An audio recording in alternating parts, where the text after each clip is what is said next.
नमस्कार and welcome. मैं हूं जया सिन्हा और रंग तरंग के इस खास अंक में आप सभी का बहुत स्वागत है। रंग तरंग के माध्यम से एक कोशिश है हमारी आपको भारत की समृद्ध सांस्कृतिक विरासत से रूबरू कराने की, आपकी मुलाकात उन कला साधकों से कराने की जो हमारी विलुप्त होती कलाओं को एक नया जीवन दान दे रहे हैं। अपनी प्रतिभा से और अपने समर्पण से ना सिर्फ आपका मनोरंजन कर रहे हैं बल्कि आपको कला से जोड़ रहे हैं। तो आज के कार्यक्रम में बहुत कुछ है खास, देर कैसी करते हैं शुरुआत।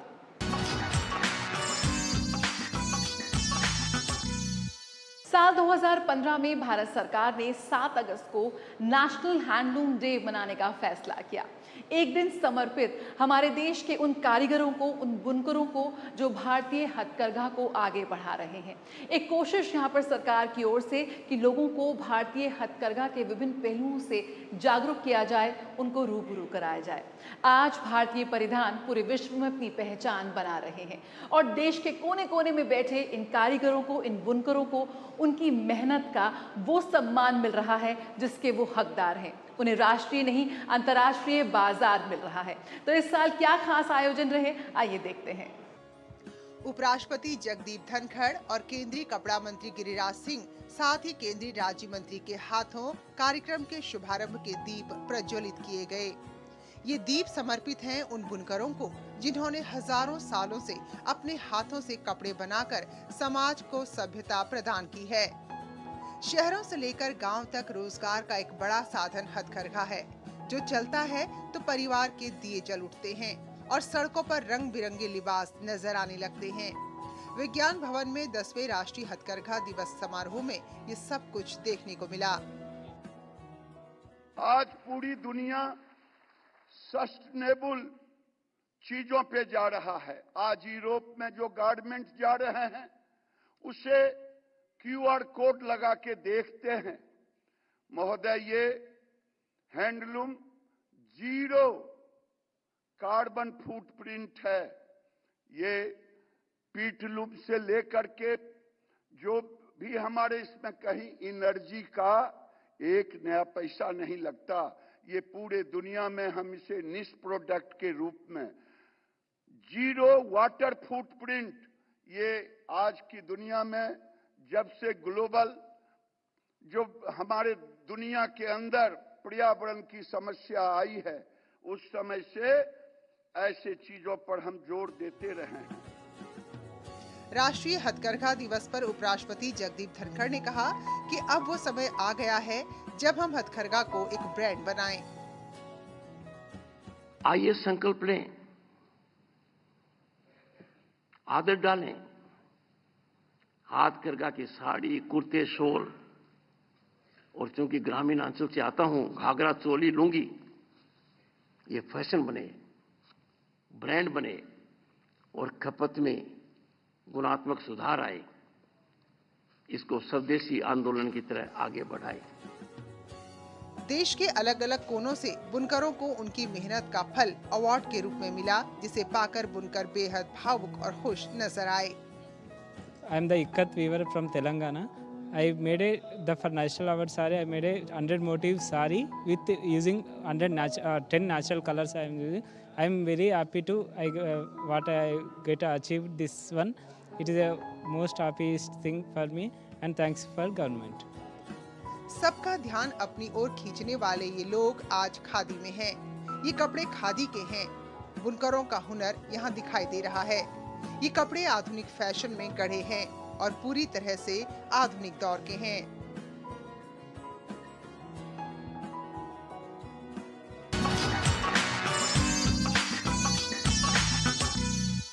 आकाशवाणी, AIR, दूरदर्शन, ये वो नाम है जो हर भारतीय के दिल में बसते हैं।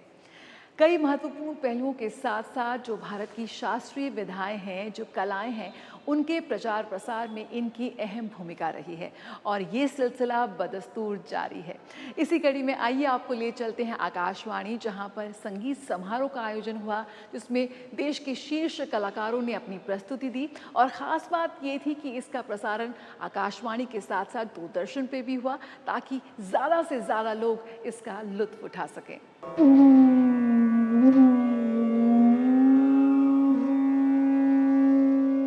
नई दिल्ली के आकाशवाणी परिसर में आकाशवाणी संगीत समारोह का आयोजन हुआ। 2 दिन के इस समारोह का आयोजन आकाशवाणी के रंग भवन में किया गया। कंसर्ट के मौके पर दर्शकों से लबालब भरे सभागार में पंडित राजेंद्र प्रसन्ना और पंडित जयतीर्थ मेवुंडी की मनमोहक प्रस्तुतियों ने सबका दिल जीत लिया।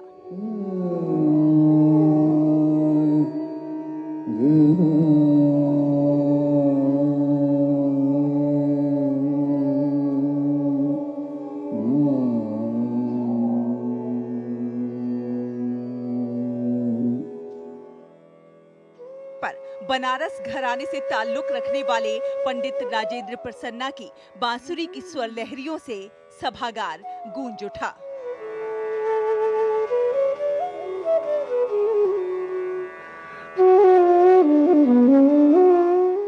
लोक सेवा प्रसारक के आदर्शों पर संस्थापित आकाशवाणी देश के सांस्कृतिक विरासत के संरक्षण और विविध संस्कृति को सशक्त बनाने में महत्वपूर्ण भूमिका निभाता रहा है। 2 दिवसीय इस कंसर्ट में पंडित विश्व मोहन भट्ट सहित देश के जाने माने संगीतज्ञों ने अपनी प्रस्तुतियों से दर्शकों का मन मोह लिया।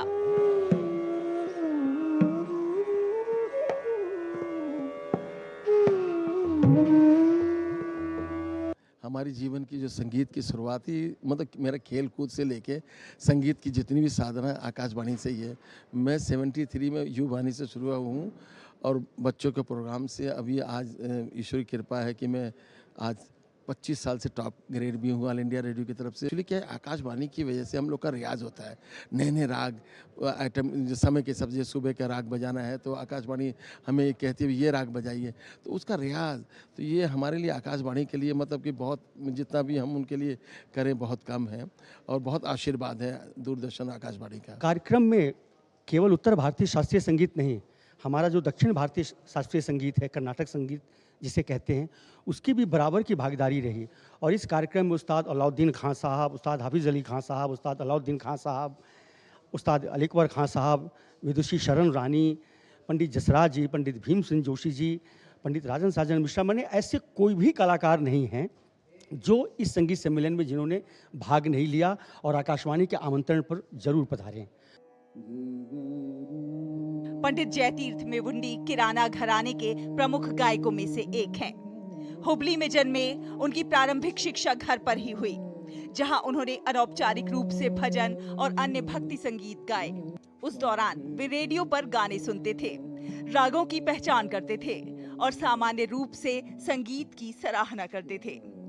और इसीलिए उनका रेडियो से ये अटूट रिश्ता आज भी कायम है।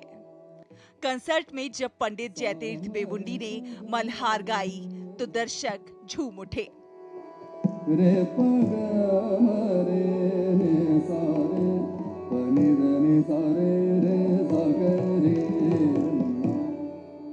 इस मौके पर कई गणमान्य हस्तियों की उपस्थिति ने इस कार्यक्रम को और खास बना दिया।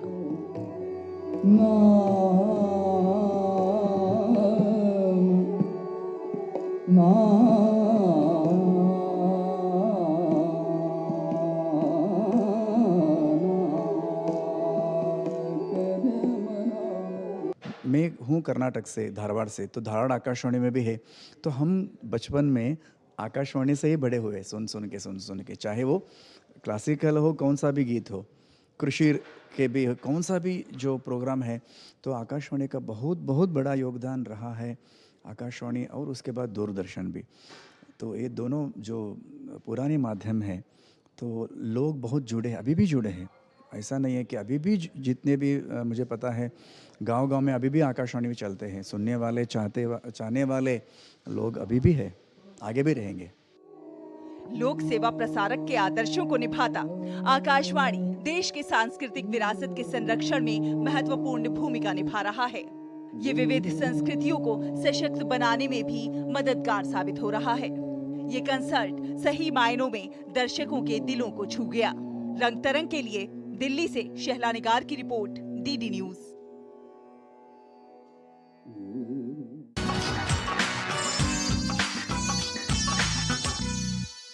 गोवा की लोक कला, कावी कला, जो एक समय पर विलुप्ति की कगार पर पहुंच चुकी थी, फिर युवा आर्टिस्ट सागर मुले ने इसमें नई जान फूंक दी। प्रधानमंत्री नरेंद्र मोदी ने कावी कला और सागर का जिक्र किया मन की बात कार्यक्रम में और इन्हें मिली एक नई पहचान।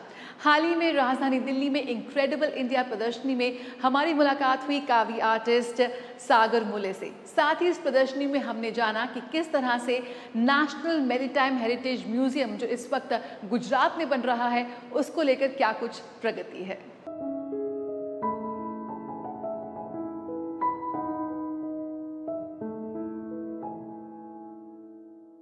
मिलिए सागर नायक मूले से। ये कारीगर हैं, गोवा से हैं और आपकी पहचान शायद इनसे पहले भी हुई होगी क्योंकि इन्हें प्रधानमंत्री नरेंद्र मोदी ने अपने मन की बात कार्यक्रम में फीचर किया था और मन की बात कार्यक्रम में इनका जिक्र हुआ था। कावी आर्ट जो है वो काफ़ी लोकप्रिय हो रही है इस वक्त और कावी आर्ट किस तरह से की जाती है आप उसकी एक झलक देख सकते हैं।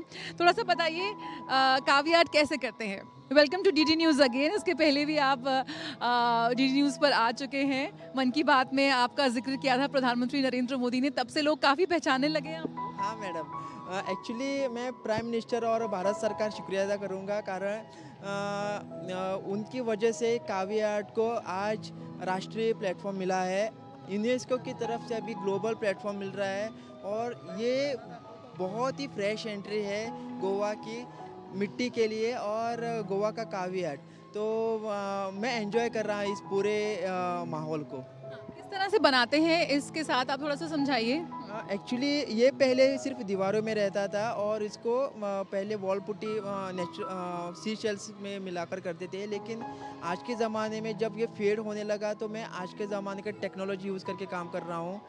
मैंने कैनवास पर वॉल पुट्टी लगाना शुरू किया। उसके बाद ये हमारी ये लाल मिट्टी है ये जो आपको दिख रही है और वो उसका पिगमेंट बना के मैं करता हूँ और ये जो एक निडल है मैडम, इससे ये पूरा सब काम हो जाए। तो ये प्रोसेस है और यहाँ पे मैंने बहुत एक्सपेरिमेंट किए हैं। जैसे आप ये देख सकते हैं, ये हमारा गोवा का घुमट है। तो घुमट के ऊपर ये भी हेरिटेज इंस्ट्रूमेंट है, लेकिन यहाँ इंटरनेशनल प्लेटफॉर्म में आकर मैंने उस पर आर्ट बनाया है। जैसे आप उसको देख सकते हैं। तो ऐसे करके मैं सब गोवा को और हमारे गांव और हमारे मिट्टी को मैं आगे लेके जा रहा हूँ।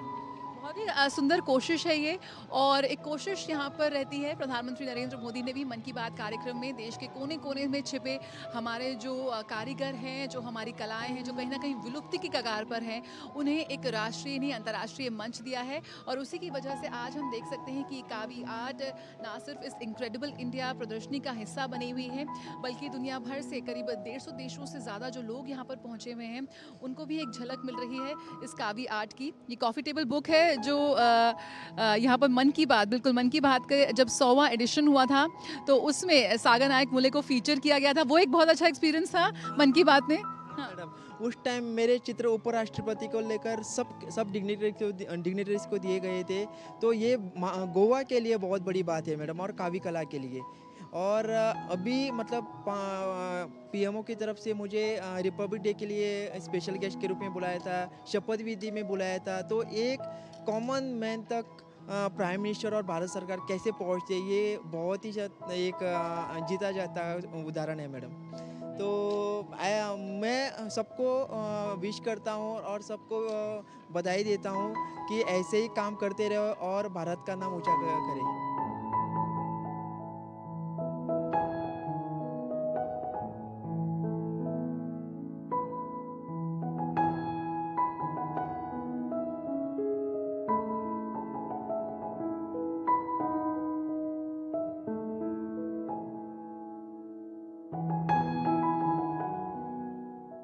भारत की संस्कृति और विरासत को संरक्षित करने के कई प्रयास किए जा रहे हैं। जो हमारी भावी योजनाएं हैं उनको भी यहाँ प्रदर्शित किया गया है। आप यहाँ देख सकते हैं राष्ट्रीय समुद्रवती विरासत परिसर यानी कि नेशनल मैरीटाइम हेरिटेज कॉम्प्लेक्स का जो एक मॉडल है वो यहाँ प्रदर्शित किया गया है। हमारे साथ अमित जी हैं। अमित जी, थोड़ा बताइए किस तरह से इस प्रोजेक्ट को लेकर हम आगे बढ़ रहे हैं और क्या उद्देश्य है इस प्रोजेक्ट का। ये प्रोजेक्ट जो है वो अहमदाबाद से 75 किलोमीटर दूर लोथल नाम की एक जगह है जो मनुष्य द्वारा बनाया गया है 4500 साल पहले बंदरगाह था, उसके बैकड्रॉप ऑफ सिग्निफिकेंस में रख के बनाया जा रहा है। ये विश्व का सबसे बड़ा मैरीटाइम हेरिटेज कॉम्प्लेक्स बन रहा है जिसको विश्व की समुद्री धरोहर यानी कि 4500 साल पहले से जो मैरीटाइम हिस्ट्री हमारी रही है उसको दिखाया जाएगा। ये भारत का इतना बड़ा विशाल समुद्री धरोहर बनेगा जहाँ पे इंटरनेशनल टूरिस्ट डेस्टिनेशन के हिसाब से बनाया जाएगा। यहाँ पे एजुटेनमेंट और एंटरटेनमेंट की दोनों चीज़ों को ध्यान में रखा गया है। यहाँ पे होटल्स बन रही है, गैलरीज बन रही है, विश्व का सबसे बड़ा लाइट हाउस म्यूजियम बन रहा है, थीम पार्क्स बन रहे हैं, कोस्टल स्टेट पवेलियंस बन रहे हैं। और आज से 4500 साल पहले जैसे हड़प्पन संस्कृति के लोग रहते थे वैसा का वैसा यहाँ पे दिखाया जाएगा कि वो कैसे रहते थे, कैसे वेशभूषा पहनते थे। उन समय में रुपए पैसे नहीं चलते थे तो उस समय जिस प्रकार का बार्टर चलता था उस प्रकार के बार्टर को दिखाया जाएगा। ये सब कुछ जो है ये लगभग 2028 में रेडी हो जाएगा। ये ministry of port shipping and waterways की तरफ से किया जा रहा है। गवर्नमेंट ऑफ इंडिया का एक बहुत ही ब्लू आइट प्रोजेक्ट रहा है और ये अहमदाबाद से 75 किलोमीटर दूर है।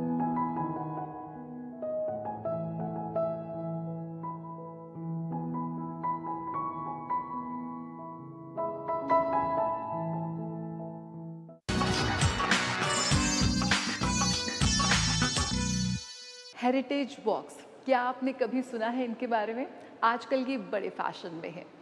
हमारे देश के प्राचीन शहरों को, पुराने गली मोहल्लों को पैदल चलकर उनका अनुभव करना, एक एक चीज़ को बारीकी से महसूस करना और देखना, वहाँ के जो स्थानीय लोग हैं यानी कि लोकल्स के साथ बात करना और उनके साथ उनकी किस्से कहानियाँ सुनना, बहुत मज़ा आता है, एक अलग ही अनुभव होता है।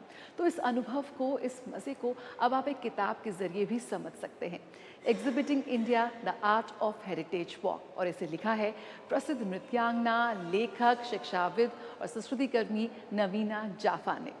Hi, I am presenting a book that hopes to be a groundbreaking work on heritage tourism and conserving culture.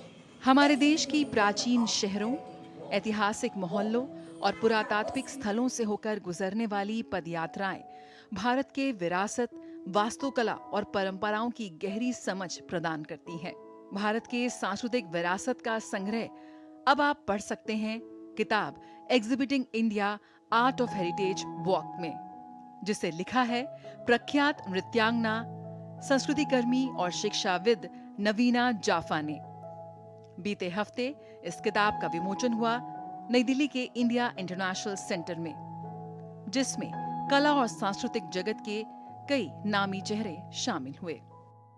Exhibiting India art of heritage walks कैसे भारत, अतुल्य भारत को प्रदर्शित करते हैं पर्यटन में और विरासत की सैर कैसे बनाते हैं। ये एक पुस्तक है क्योंकि इसमें नए नए तरीके और विधियाँ दी हुई हैं कि भारत को नई नज़रों से कैसे देखें। मैं शुक्रगुजार हूँ ministry of information and broadcasting government of India की पब्लिकेशन ऑफ डिवीजन में इतनी ज़बरदस्त किताब इन्हें निकाली है। डॉक्टर नवीना की यात्रा उनकी उपलब्धियों की तरह ही प्रेरणादायक है। भारतीय प्रदर्शन कला के क्षेत्र में उन्होंने एक अमिट छाप छोड़ी है। देश की विरासत के संरक्षण में जुटी डॉक्टर नवीना की प्रतिबद्धता का एक और शानदार उदाहरण पेश करती है ये किताब। इस शाम को और मजेदार और यादगार बनाया गया एक वर्चुअल हेरिटेज वॉक के जरिए, जिसमें कलाकारों ने राजस्थान के मशहूर भानगढ़ किले की सैर कराई दर्शकों को वहां बैठे बैठे। बहरूपीय कला को प्रस्तुत करते हुए शमशाद खान एक जिन की भूमिका में मंच पर आए। लेकिन मेरे आका, जल्दी से बतलाओ क्या हुक्म है मेरे आका? कहो तो चुटकी में समंदर की रेत कर दूं, आसमान में छेद कर दूं। घंटों का काम मिनटों में होते काम को बंद कर दूं मेरे आका, लेकिन आप मुझे चश्मे में से इधर मत देखो मेरे आका। तो वहीं जादूगर जुनैद शाह और स्नेक चार्मर्स महिपाल चौहान और शीशनाथ ने अपनी कला का प्रदर्शन किया। चलो थोड़ी देर के लिए हट।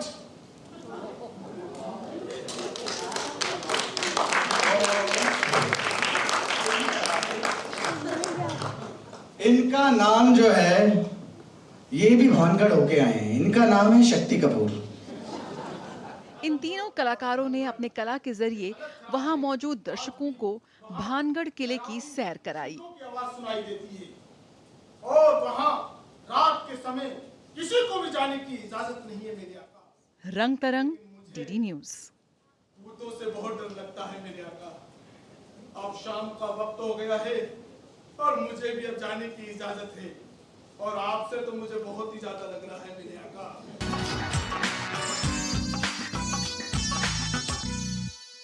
बनारस और बर्लिन दुनिया के दो बेहद अलग शहर, लेकिन क्या आपको लगता है कि इन दोनों शहरों की सांस्कृतिक विविधता में कोई समानता या समरसता नजर आएगी? आइए आपको लिए चलते हैं एक बेहद खास उपन्यास के विमोचन पर। बनारस मीट्स बर्लिन ये एक ऐसा उपन्यास है जिसमें लेखिका डॉक्टर योजना शाह जैन ने बनारस और बर्लिन के बीच के रिश्ते को, बीच के रोमांस को और बीच की एकता को दिखाने का एक प्रयास किया है। दुनिया के कोने कोने में रह रहे प्रवासी भारतीय आज अपने वतन से दूर रहकर भी भारत से जुड़े हुए हैं। इन्हीं में से एक हैं जर्मनी में रहने वाली प्रवासी भारतीय डॉक्टर योजना शाह जैन। भारत जर्मनी के संबंधों में अपनी लेखनी के जरिए मिठास घोलने का काम कर रही हैं। योजना शाह जैन ने हाल ही में बनारस मीट्स बर्लिन नामक एक उपन्यास लिखा है। इस उपन्यास का विमोचन नई दिल्ली स्थित कॉन्स्टिट्यूशन क्लब ऑफ इंडिया में किया गया। इस मौके पर भारत के पूर्व विदेश सचिव डॉक्टर अमरेंद्र खटुआ समेत कई गणमान्य लोगों ने शिरकत की। Prima facie, this book is a romantic fiction, but actually it is much more than that.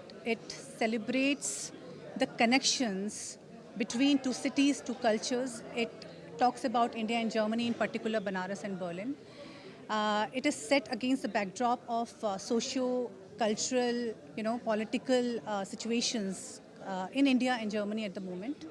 And at the same time, it's a raw and intense portrayal of the challenges that immigrants face when they move to Germany. Banaras meets Berlin Indo German प्रेम और romance पर आधारित है, जो दो शहरों की समृद्धशाली सांस्कृतिक एकरूपता के दर्शन कराती है। ये कहानी बनारस के और बर्लिन के दो व्यक्तियों की प्रेम कहानी ही नहीं, बल्कि दो देशों, दो शहरों की सांस्कृतिक विविधता में एकता, अंतर महाद्वीपीय प्रेम, सद्भाव, व्यक्तिगत विकास और धैर्य के विषयों को गहराई से दर्शाती है। Indo-German relationship. Two persons, Ragini and Ricky, from Banaras and Berlin, how they connect with each other during difficult period, during their emotional struggle, during the post-COVID period, on the background of Berlin Wall falling, is very nice. It's excellent reading. योजना जैन पिछले करीब 6.5 वर्षों से Germany में रह रही हैं और आईजीकी के इंडो जर्मन कनेक्ट और भारत के मिशन और दूतावास के साथ जर्मनी और यूरोप में भारत की संस्कृति, साहित्य और हिंदी के प्रचार प्रसार के लिए काम कर रही हैं। रंग तरंग के लिए शैला निगार की रिपोर्ट, डीडी न्यूज, दिल्ली।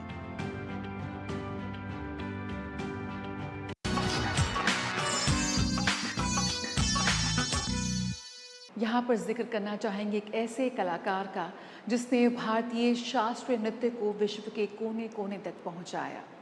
प्रख्यात नृत्यांगना यामिनी कृष्णमूर्ति, जो अब हमारे बीच नहीं है, लेकिन भारतीय शास्त्रीय नृत्य कला के प्रति उनकी उत्कृष्टता और समर्पण ने पीढ़ियों को प्रेरित किया है।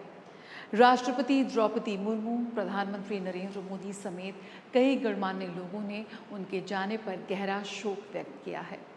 पद्म विभूषण से सम्मानित यामिनी कृष्णमूर्ति को पूरे दूरदर्शन परिवार की ओर से भावभीनी श्रद्धांजलि। रंग तरंग में आज फिलहाल इतना ही, लेकिन चलते चलते आपको छोड़ जाते हैं इस प्रख्यात नृत्यांगना की भावपूर्ण प्रस्तुति की एक छोटी सी झलक के साथ। नमस्कार। Red, red, red,